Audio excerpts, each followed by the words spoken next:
قال الله تبارك وتعالى في القرآن المجيد والفرقان الحميد أعوذ بالله من الشيطان الرجيم بسم الله الرحمن الرحيم يا قوم إني أخاف عليكم يوم التناد صدق الله مولانا العظيم وصدق رسوله النبي الحبيب الكريم ونحن على ذلك من الشاهدين والشاكرين والحمد لله رب العالمين ربي صل وسلم وبارك عليه الصلاة والسلام عليك سيدي يا رسول الله الصلاة والسلام عليك سيدي يا حبيب الله الصلاة والسلام عليك سيدي يا شفيع المذنبين وعلى آلك وأصحابك سيدي يا رحمة للعالمين मुअज़्ज़ज़ मुहतरम उपस्थित बरादरान इस्लाम मुसल्लियान एज़ाम रहमानी व रहमकुमुल्लाहु तआला फिद्दारैन अस्सलामु अलैकुम व रहमतुल्लाहि व बरकातुहू। महान रब्बुल आलमीन अहकमुल हाकिमीन पाक पवित्र आलिशान दरबारे लाखों कोटि अफुरন্ত बेहद बेशुमार शुक्र आदाय करी जिन रब्बुल आलमीन अहकामुल हाकिमीन पवित्र জামাতুল উলা শরীফের আজকের এই তৃতীয় জুমাবারে জুমার নামাজ আদায় করবার জন্য আল্লাহর ঘর মসজিদে আসার তৌফিক দান করেছেন। बुलंद आवाजे बोली अल्हम्दुलिल्लाह। आजकेर এই পবিত্র বরকত মণ্ডিত দিনে আমাদের মাধ্যমে যত সব ইবাদত বন্দেগী জিকির আজকার তাসবিহ তাহলিল মিলাদ ও কিয়াম সালাত ও সালামি দোয়ার মুনাজাত ইত্যাদি ইবাদত আদায় করার তৌফিক আর সুযোগ হবে। সমস্ত ইবাদত বন্দেগী মহান রব্বুল আলামিন আহকামুল হাকিমিনের কুদরতের দরবারে कबूल और मंजूर हो सबाई बोली आमीन। मोहतरम हाजिरीन आज के सम्मानित मुसल्लियाने करामेर उद्देश्ये जे खुतबाटी पाठ करा होबे ताते आनीत आयाते करीमा बरकत हासिल करवार जन्य তেলাওয়াত করে শোনানো হয়েছে। আয়াতে করিমাটি কুরআনুল কারীমের সূরা কাফির শরীফের 32 নম্বর আয়াত। আল্লাহ তাবারক ওয়া তাআলা এই আয়াতে তার একজন বান্দার পক্ষ থেকে তার কওমের প্রতি, তার সম্প্রদায়ের প্রতি সতর্কবাণী উচ্চারণ করার বিষয়টি তুলে ধরেছেন। আসুন প্রথমে আমরা আয়াতে কারিমার সরল অনুবাদ মনোযোগ দিয়ে শুনবার চেষ্টা করি। এরশাদ হচ্ছে, ইয়া কওমি, এ আমার স্বজাতি সম্প্রদায়ের লোকেরা, ইন্নী আখাফু, নিশ্চয় আমি ভয় করছি, আলাইকুম, তোমাদের ব্যাপারে, ইয়াউমাত তানাক, ডাকাডাকি দিবসে। হে আমার সম্প্রদায়,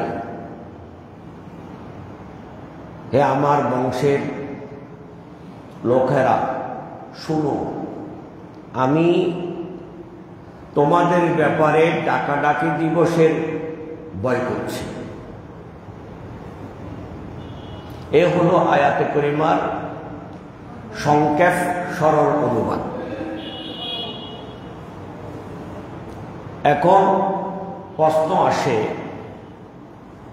এ কথাটি কে বলেছেন, কখন বলেছেন, কাদের উদ্দেশ্যে বলা হয়েছিল? তাফসীরাতে এ ব্যাপারে বলা হয়েছে যে মূসা আলাইহিস সালামের যুগে তিনি আল্লাহর পক্ষ থেকে প্রতিনিয়ত সবার কাছে দ্বীনের দাওয়াত নিয়ে ছুটতেন। তখন প্রভাবশালী বাদশা সম্রাট ফেরাউন, এটা মিশরের একটি প্রচলিত শব্দ, যে শব্দটি সম্রাটের জন্য ব্যবহার হতো। আমরা বিশেষভাবে পরিচিত একটি হলো রাজা, আমাদের বর্তমানে রাষ্ট্রপ্রধানের নাম হলো রাষ্ট্রপতি, সরকার প্রধানের নাম হলো প্রধানমন্ত্রী। তখন যিনি গোটা সাম্রাজ্যের যিনি মালিক ছিলেন মিশরে, তাকে বলা হতো ফেরাউন, ফেরাউন বলা হতো। তো ফেরাউন, এই ফেরাউন মূসা আলাইহিস সালামের যুগের ফেরাউন। এখন শব্দটি কলঙ্কিত হয়ে গেছে। আমরা ফেরাউন বললে মনে করি কোন শব্দ, কোন ব্যক্তির নাম। এই জন্য আমরা একে অপরকে রাগের বশবর্তী হইয়া যদি বলি ফেরাউন তুই, তাহলে মারামারি লেগে যায়। অথচ ফেরাউন শব্দটার অর্থ হল সম্রাট, মারামারি লেগে যায়, কারণ শব্দটা কলঙ্কিত হয়ে গেছে। শব্দটা মানুষ অর্থ মনে করে নাফরমান। ফেরাউন মানে নাফরমান, ফেরাউন মানে অবাধ্য, এটা হলো প্রচলিত অর্থ। কিন্তু শাব্দিক অর্থে বিচার করতে গেলে ফেরাউন অর্থ হলো সম্রাট। মিশরে এই শব্দটি রাষ্ট্রের প্রধানের জন্য ব্যবহার হতো। আরো একটা কথা বলি, জাফর সুন্দর নাম, হযরত জাফর তৈয়ার একজন সাহাবীর নাম। মীর, মীর মানে হলো আমি, ঠিক না? মীর, মীরে মজলিস, সভা যিনি প্রধান তাকে মীরে মজলিস বলা হয়। মীর, মীর শব্দটা যখন জাফরের সাথে যুক্ত হইয়া মীর জাফর বলা হয়, আমি যদি আপনাকে বলে আপনি যদি আমাকে বলেন, আমরা রেগে যাই। কারণ নবাব সিরাজউদ্দৌলার সাথে এই ব্যক্তি যেভাবে মুনাফিকে করেছিল, সে কারণে তার মুনাফিকের কারণে এই মির্জাফর শব্দটির অর্থ মানুষ মুনাফেক অর্থে গ্রহণ করে। মির্জাফর মানে মুনাফেক, কথা ঠিক নেবে ঠিক, কিন্তু শব্দটির অর্থ কি আছে? ঠিক আছে, ঠিক না? আরেকটা কথা বলে, যেমন আমাদের দেশে একজন আরেকজনকে যদি রাজাকার বলে, রেগে যায়, ঠিক না? রেগে যায় না? তুই আমার রাজাকার তুমি বললি, কি রাজাকার শব্দটা অর্থ হলে স্বেচ্ছাসেবক। অর্থ কি? যিনি কোনো পরিশ্রম ছাড়া সেবা দেন তাকে বলা হয় রাজাকার। কিন্তু আমরা যদি এক অপরকে রাজাকার বলি, আমরা কি কেউ হয়ে যাই? কারণ এই ৭১-এর যুদ্ধের সময় এরা জাতির সাথে মুনাফিকি করেছিল, শত্রুর সাথে হাত মিলিয়েছিল, এই কারণে শব্দটি কলঙ্কিত হয়ে গেছে। কি হয়ে গেছে? আমরা কতটা বুঝতে পারছি? আচরণের কারণে অনেক সময় ভালো শব্দ কি হয়ে যায়, খারাপ অর্থে ব্যবহার হয়। ফেরাউনও ঠিক আল্লাহর অবাধ্য হওয়ার কারণে সে আল্লাহর এমন অবাধ্য হয়েছিল, আনা রাব্বুকুমুল আলা, সে বলতো আমি হলাম তোমাদের বড় রব, বড় প্রতিপালক, আর কোনো প্রতিপালক নেই। সেই ধরনের অবাধ্য হয়ে গিয়েছিল। তো এই ফেরাউনের কাছে মূসা আলাইহিস সালাম দ্বীনের দাওয়াত নিয়ে যান। ফেরাউনকে বলা হয় আমাদের সবার প্রতিপালক একজন, তিনি হলেন আল্লাহ, তিনি হলেন লা ইলাহা ইল্লাল্লাহ, তিনি ওয়াহদাহু লা শরীক, তার সাথে কারো কোনো শরীক নেই। ইবাদতের হকদার তিনি, আমরা ইবাদত করব তাকেই। তুমি যা দাবি করছো তার সব মিথ্যা, অবাধ্যতার সামিল, নাফরমানির সামিল। তুমি তোমার নাফরমানি থেকে সরে আসো, এক আল্লাহর বন্দেগী করো, এক আল্লাহকে স্বীকার করো, তুমি তোমার অবস্থান থেকে সরে যাও। এই দাওয়াতটা মূসা আলাইহিস সালাম ফেরাউনের কাছে, ফেরাউনের অনুসারীদের কাছে পেশ করেছিলেন। তো ভালো কথা কেউ সামনাসামনি অস্বীকার করতে পারে না, পিছনে কি করতে পারে, গীবত করতে পারে। এখন মূসা আলাইহিস সালাম দাওয়াত দিয়ে যখন চলে আসলেন, তখন ফেরাউন বলল যে মূসাকে মেরে ফেলতে হবে, মূসাকে মেরে ফেলতে হবে, তাকে রাখা যাবে না। আমাদের দীর্ঘদিনের এ ধর্ম চর্চা সে এখন তার বিরুদ্ধে চ্যালেঞ্জ ছুড়ে দিয়েছে, এটা কখনো আমরা মেনে নিতে পারি না। সে তার সভাসদে, তার পার্লামেন্টে এই কথাটি তুলে ধরলেন। ওই পার্লামেন্টে একজন ব্যক্তি ছিল যিনি ভিতরে ভিতরে মূসা আলাইহিস সালামের উপর ঈমান এনেছিলেন, ঈমান এনেছিলেন, গোপনে গোপনে ঈমান এনেছিলেন। প্রকাশ্য তিনি বলেন নাই আমি ঈমান এনেছি, আমি মূসা আলাইহিস সালামের উপর আমি ঈমান এনেছি, আমি তার উম্মত হয়েছি, এ কথা তিনি প্রকাশ্যে ঘোষণা দেন নাই।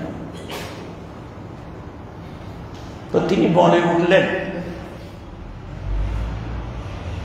মাননীয় ফেরাউন, আপনি তো বললেন মূসা আলাইহিস সালামকে মেরে ফেলবেন, অন্যরাও আপনাকে সমর্থন দিলেন, কিন্তু আমার মন্তব্য, আমার অবস্থান ভিন্ন। কারণ আপনারা যা দেখছেন আমি তা দেখছি না, আমি দেখছি অন্য কিছু। তা হলো ইয়া কওমি, হে আমার কওম, তোমরা সবাই আমার বংশের লোক। ইয়া কওমি, হে আমার বংশের লোক, ইন্নী আখাফু, নিশ্চয় নিশ্চয় আমি ভয় করছি, আলাইকুম তোমাদের ব্যাপারে, ইয়াউমাত তানাদ, ডাকাডাকি দিবসের, কিয়ামত দিবসে। তার মানে তোমরা যে সিদ্ধান্ত নিতে যাচ্ছ এর পরিণতি ভালো না। তোমরা মনে করছ জীবন এখানেই শেষ, কিন্তু এই জীবন নয়, আসল জীবন পরে। কবর থেকে আসল জীবন শুরু হবে, তখন তোমরা পার পাবার সুযোগ পাবে না। আমি ভয় করছি, এ কথাটি তিনি বলেছিলেন। তাহলে কি বোঝাতে চাচ্ছি? সত্য যখন বিভিন্ন বিষয়ে যখন ষড়যন্ত্রের মুখোমুখি হয়, তখন যারা ন্যায় নীতির পক্ষের শক্তি, তাদের তখন বসে থাকার সুযোগ নাই। কারণ সত্য কথা বলা থেকে বিরত থাকার নাম হলো বোবা শয়তান। আস-সাকিতু আনিল হক শাইতানু আখারাস, বোবা শয়তান বলা হয়েছে। তাহলে যখন সত্যকে তুলে ধরার প্রয়োজন হয়, তখন সত্য মানুষের সামনে তুলে ধরতে হবে। এ আল্লাহর বান্দা, ইনি একথা চিন্তা করেন নাই যে আমি যদি ফেরাউনের বিরুদ্ধে কথা বলি আমাকে মেরে ফেলবে। এই চিন্তা তিনি করেন নাই। তিনি আল্লাহকে ভয় করে বলে দিলেন যে তোমাদের এই ষড়যন্ত্র, তোমাদের এই সিদ্ধান্ত কখনো ঠিক নয়। তোমরা এই সিদ্ধান্ত বাস্তবায়ন করতে পারবে না, কারণ মূসা আলাইহিস সালামকে তো নিয়ন্ত্রণ করছেন তিনি কে? আল্লাহ। আল্লাহ নিয়ন্ত্রণ করছেন, তাকে তোমরা ক্ষতি করতে পারবে না। এ কথা তিনি বলেছেন ফেরাউনের অনুসারীদের উদ্দেশ্যে। আল্লাহ তাবারক ওয়া তাআলা আমাদের শিক্ষা নেওয়ার জন্য, আমাদের অবস্থান কি হবে সেটা বুঝার জন্য রব্বুল আলামিন আহকামুল হাকিমিন এই কথাটি সূরা কাফিরের মধ্যে তুলে ধরেছেন। তিনি বলেছেন ইয়া কওমি, কওমি কি বলেছেন? কওমি, কওমি বলেছেন। এভাবে নবীরা তাদের এলাকাবাসীর উদ্দেশ্যে, যাকে যেই এলাকার জন্য নবী হিসাবে প্রেরণ করেছেন, সবার ঘরে ঘরে যেতেন, সবাইকে এই ভাষায় বলতেন। যেমন সূরা আরাফের 59 নম্বর আয়াত, নূহ আলাইহিস সালাম বলেছিলেন ইয়া কওমি উবুদুল্লাহ, এ আমার কওম, আল্লাহর ইবাদত করো। কার ইবাদত? আল্লাহর ইবাদত করো। সূরা আরাফের 65 নম্বর আরেকটি আয়াতে হযরতে হুদ আলাইহিস সালাম তার জাতির উদ্দেশ্যে বলেছিলেন ইয়া কওমি উবুদুল্লাহ, হে কওম, হে কওমি, আল্লাহর ইবাদত করো, আল্লাহ ইবাদত করো। সূরা আরাফের 73 নম্বর আরেকটি আয়াতে হযরতে সালেহ আলাইহিস সালাম তার কওমের উদ্দেশ্যে বলেছিলেন ইয়া কওমি উবুদুল্লাহ, হে কওমি, আল্লাহর ইবাদত করো। কার ইবাদত? সমস্ত নবীরা আল্লাহর ইবাদতের প্রতি আহ্বান জানিয়েছেন, আল্লাহর ইবাদত করো। হযরতে হুদ আলাইহিস সালাম তার কওমের উদ্দেশ্যে বলেছিলেন ইয়া কওমি,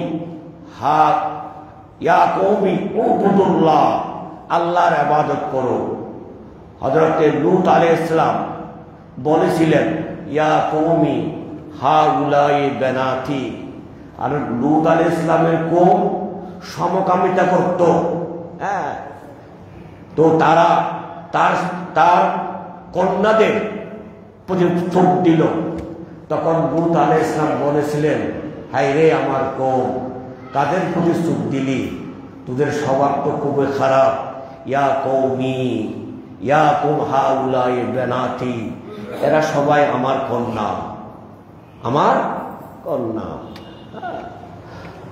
হযরত মূসা আলাইহিস সালাম তার কওমের উদ্দেশ্যে বলেছিলেন, ইয়া কওমি, হে কওমি, উযকুরু নি'মাতাল্লাহি আলাইকুম, তোমাদের প্রতি আল্লাহর যত সব নিয়ামত হয়েছে ওই নিয়ামতগুলো তোমরা কি করো? স্মরণ করো। এভাবে বিভিন্ন নবীরা তাদের কওমকে বলেছেন কওমি, ইয়া কওমি, হে কওমি, হে আমার বংশের, হে আমার জাতীয়, হে আমার এলাকাবাসী, এভাবে করে ডেকেছেন। কিন্তু আল্লাহ রাসূল সাল্লাল্লাহু আলাইহি ওয়াসাল্লাম কখনো তার এলাকাবাসীকে ইয়া কওমি বলে ডাকেন নাই, ইয়া মাশারা কুরাইশ, হে কুরাইশের বংশের লোকেরা, এভাবে করে ডেকেছেন। অন্যান্য কওমের অন্যান্য নবীরা ইয়া কওমি করে ডেকেছেন, কিন্তু রাসূল পাক সাল্লাল্লাহু আলাইহি ওয়াসাল্লাম তার সেই মক্কার অধিবাসীদেরকে ইয়া কওমি করে ডাকেন নাই, বরং ডেকেছেন, হাদিসে দেখা যায়, ইয়া মাশারা কুরাইশ, এ কুরাইশের কি কুরাইশ বংশের মানুষেরা, এভাবে করে ডেকেছেন। তো বলতেছিলাম যে কওমি শব্দটা এটা ব্যবহার করেছেন নবীরা তার সম্প্রদায়ের উদ্দেশ্যে। কওমি মানে হে আমার বংশের লোকেরা, হে আমার এলাকার লোকেরা, হে আমার স্বজাতি ভাই বন্ধু বোনেরা, এই অর্থে ব্যবহার হয়। আমরা যারা বিদেশে থাকি, অনেকে বিদেশে থাকি, বিদেশে ছিলাম, যারা ওই দেশের মানুষ তারা বলে আমি ওয়াতানি, আমি কি ওয়াতানি, আমি এই দেশের মানুষ।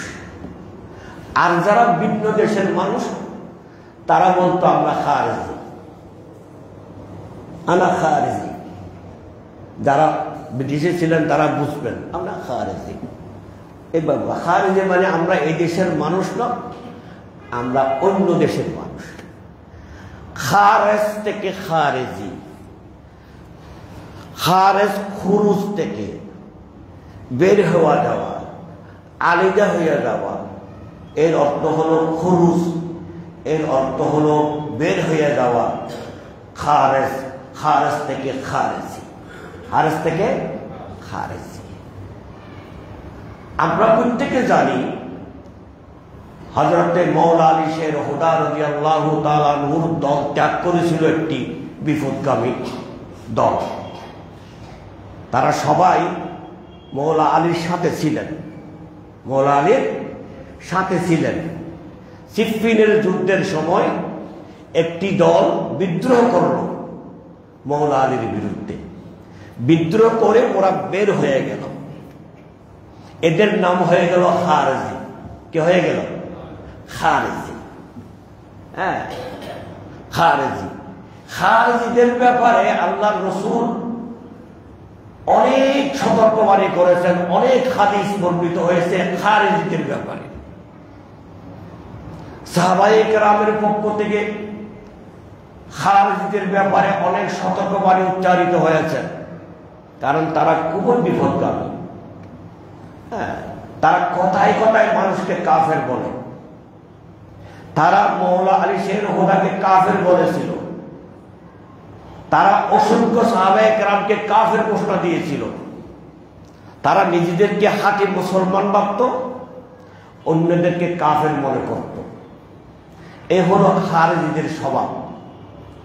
খারেজিরা অভিশপ্ত, খারেজিরা লানতপ্রাপ্ত।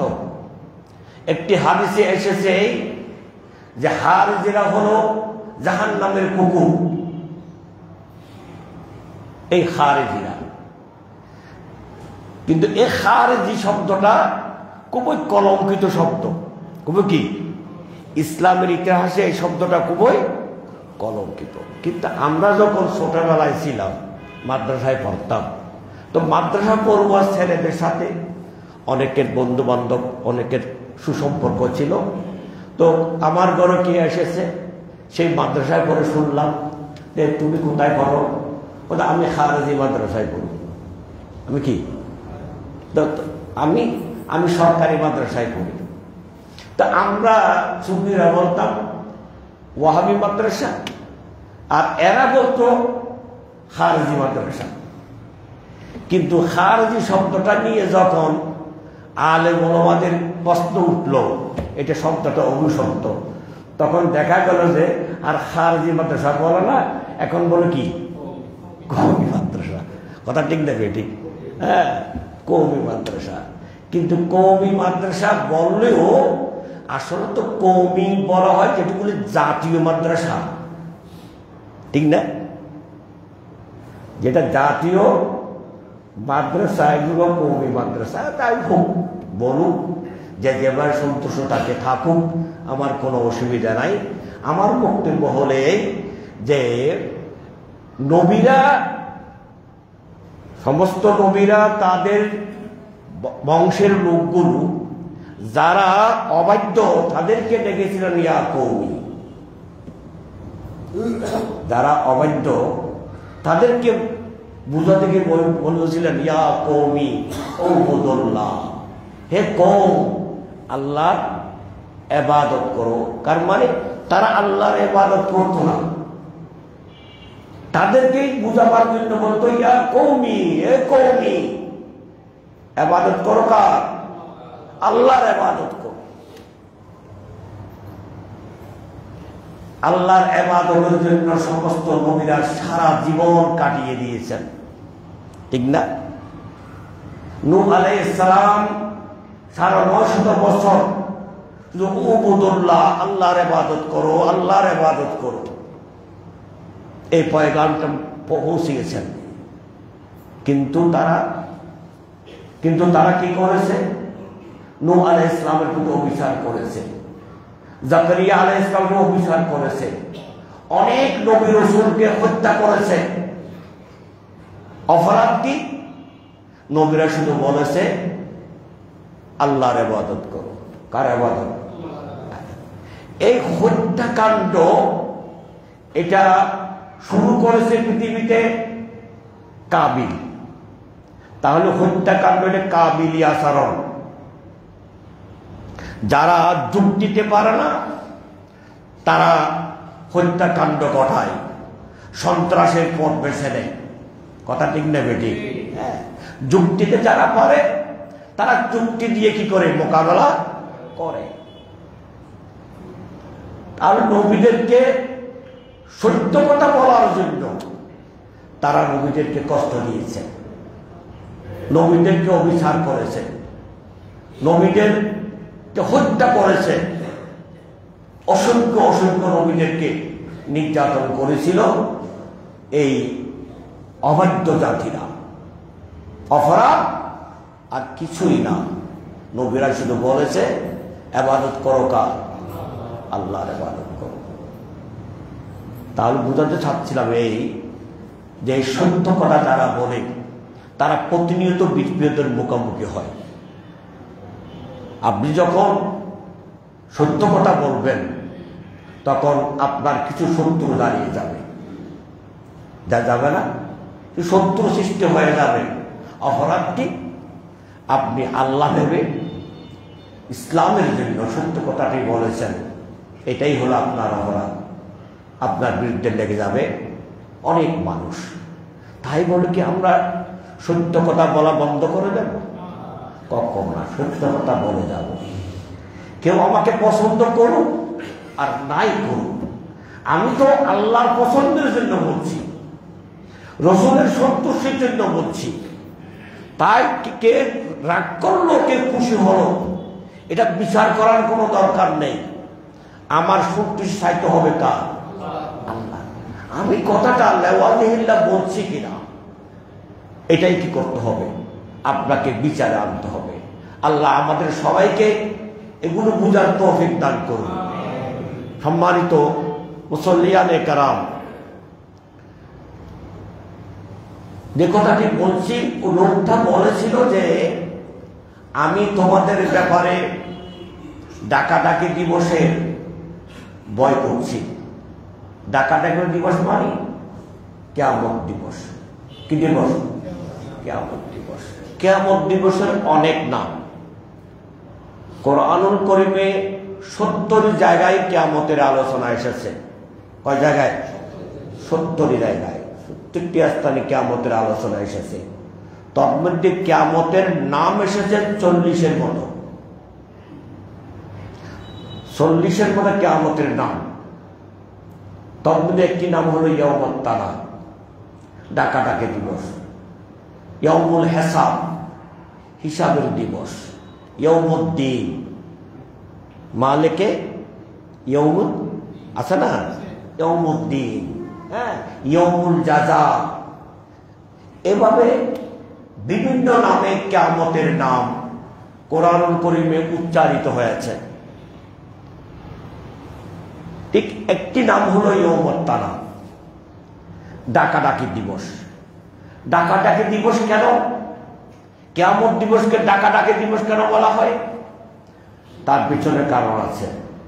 যে কিয়ামত দিবসে জান্নাতীরা জাহান্নামীদেরকে ডাকবে, জাহান্নামীরা জান্নাতীদেরকে ডাকবে। কোরআনুল কারীমে সূরা আরাফে 46 নম্বর আয়াতে এসেছে এভাবে, ওয়ানাদা আসহাবুল জান্নাহ আসহাবান নার। জান্নাতীরা জাহান্নামীদেরকে ডাক দিয়া বলবে, এই জাহান্নামীরা বলবে, কদ ওয়াজাদনা মা ওয়াদানা রাব্বুনা হাক্কা। আল্লাহ তাবারক ওয়া তাআলা আমাদের প্রতি যে ওয়াদা দিয়েছিলেন, সেই ওয়াদা আমরা কিয়ামতের ময়দানে পেয়ে গেছি। সুবহানাল্লাহ বলেন। জান্নাতীরা বলবে, ডাক দিয়া কাদেরকে? জাহান্নামীদেরকে। কি বলবে?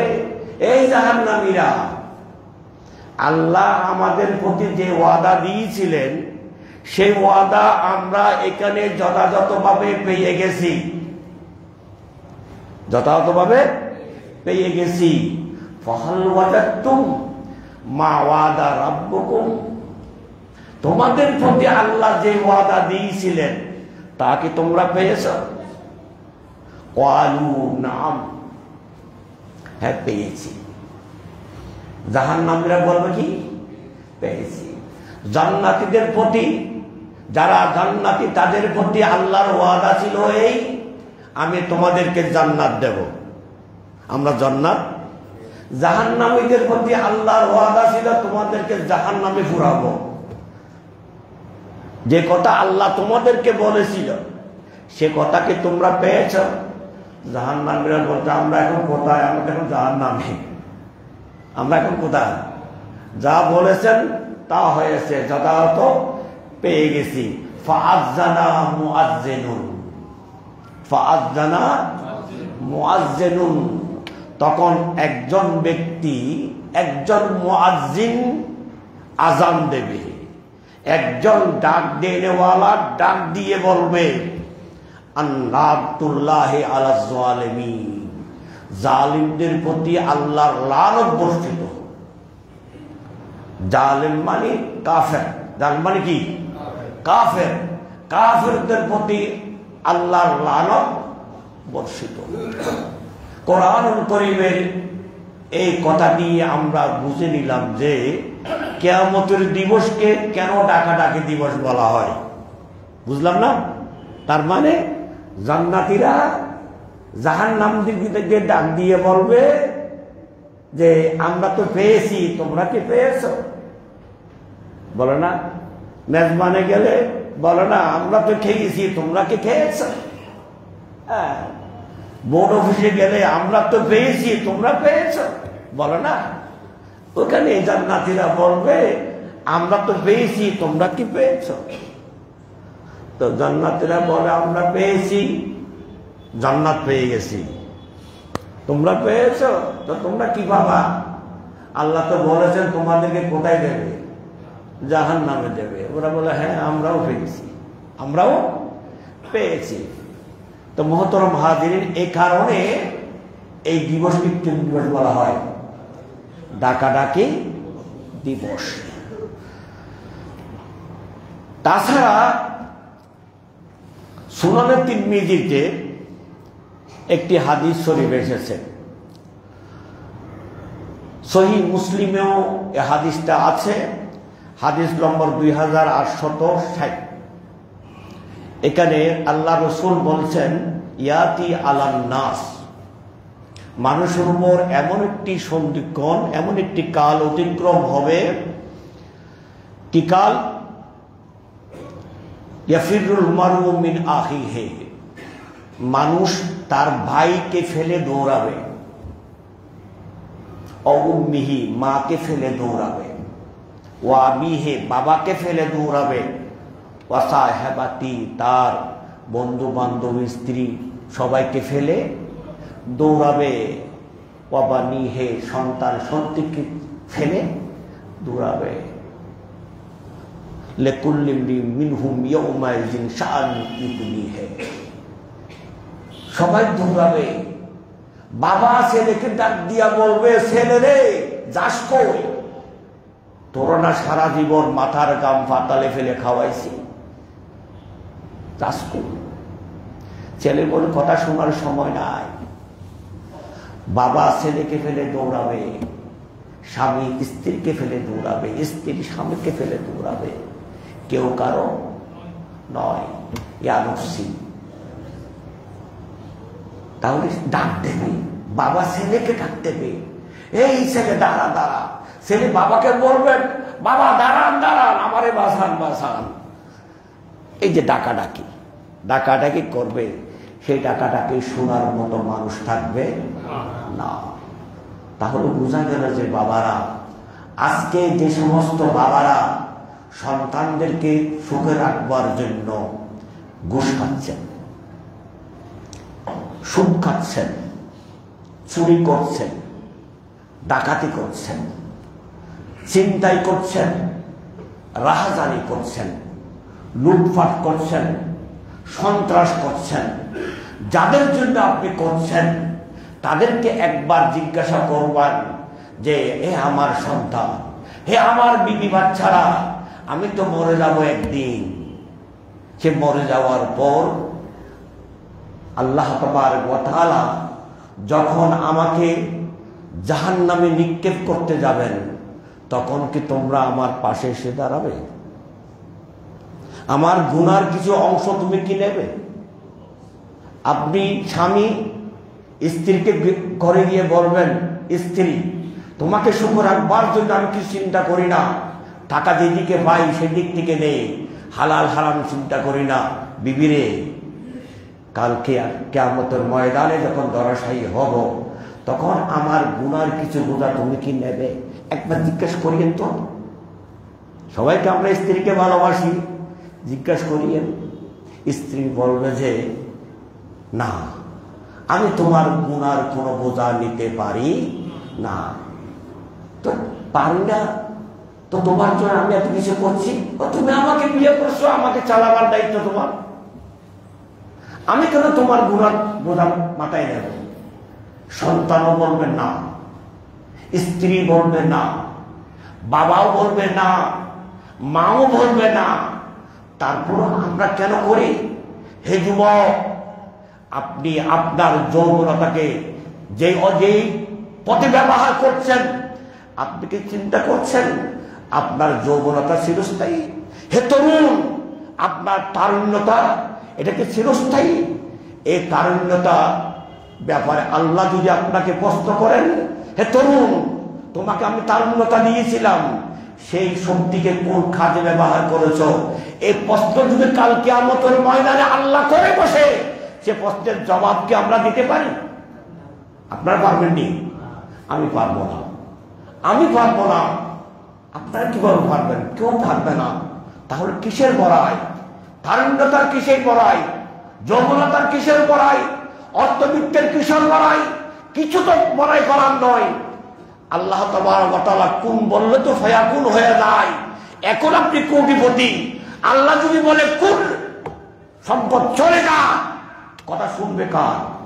আল্লাহ। মুহূর্তের মধ্যে আপনি ভিখারি হয়ে যাবেন, কথা ঠিক না বেটি? হ্যাঁ, তাহলে অর্থ সম্পদের বড়াই কেন? আল্লাহ দিয়েছেন, এই অর্থের কি করি আমরা? হক আদায় করি। কি করি? হক আদায় করি। হক কিভাবে আদায় করি? আল্লাহ সম্পদ দিয়েছেন আল্লাহর দ্বীনের জন্য, ধর্মের জন্য, মুজাহাবের জন্য, মিল্লাতের জন্য, দেশ ও জাতির জন্য, মাটি ও মানুষের জন্য। আমার সম্পদ যদি ব্যয় হয়, তাহলে এই সম্পদ কাল কিয়ামতের ময়দানে যখন সন্তান আপনার পাশে এসে দাঁড়াবে না, তখন এই সম্পদ আপনার পাশে এসে দাঁড়াবে। কথা ঠিক নেই ঠিক? পাশে এসে দাঁড়াবে। তাই বলবো বাবারা, আমরা যেন আমাদের সেই দৌলতগুলো যখন আমাদের পাশে আছে, তার হক যেন আদায় করি। আল্লাহ আমাদেরকে বুঝার তৌফিক দান করুন। আমার শুকরিয়া আদায় করছি আমার সিরাজ ভাইয়ের রুচির প্রশংসা করছি। তিনি সৌন্দর্যটা তো আপনাদের চোখে, আমার সৌন্দর্য ধরা পড়বে আপনার চোখে, আপনার সৌন্দর্য ধরা পড়বে আমার চোখে। কথা ঠিক না বেঠিক? হ্যাঁ, এই জন্য বলা হয়েছে যে একজন মোমেন আরেকজন মোমেনের আয়না। একজন মোমেন একজন মোমেনের আয়না। আমার সিরাজ ভাই বলছেন যে হুজুর এখানে বসছেন, তকরির করছেন, সামনে একটা টেবিল দরকার, একটা চেয়ার দরকার, ঠিক না? উনি ওনার চিন্তা শক্তি দিয়ে আজকে যে কাজটি করেছেন, এই কাজটির জন্য তিনি প্রশংসার হকদার কিনা? আল্লাহ তার এই খেদমতকে কবুল করুন, দুনিয়া আখিরাতে তাকে জাযায়ে খায়র নসিব করুন। আমরাও সবাই এভাবে চিন্তা করব, যেন মসজিদের জন্য, মসজিদের উন্নতির জন্য আমরা যেন কাজ করি। কথা ঠিক না বেঠিক? হ্যাঁ, এই মসজিদ হবে আমার নেজাতের ওসিলা। আল্লাহ আমাদের সবাইকে কবুল করুন, যারা সুন্নাত আদায় করেন আদায় করেন।